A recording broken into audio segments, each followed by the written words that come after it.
Alright, for this problem we're going to work on completing the square. Now the whole purpose of completing the square would be so that we can take an equation that has x's and y's in it and turn it into an equation that looks like the equation for a circle. So if you'll remember, the equation for a circle is x minus h squared plus y minus k squared equals r squared. And the center of the circle is h and k.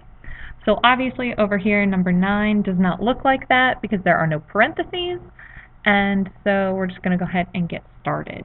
So if we set this up, we are going to separate our x's and y's with little additions to each of those terms.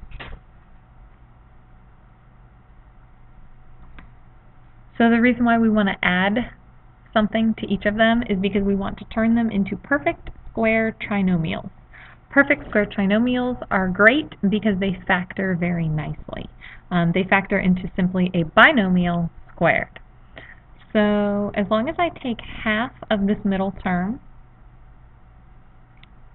which is 1, and I square it, which is also 1, I can go ahead and factor this. That's a perfect square trinomial, meaning it will factor down to simply x plus 1 squared.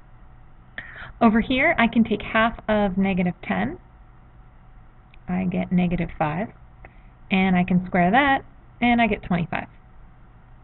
And that's nice because then this trinomial will factor down to y plus 5 squared.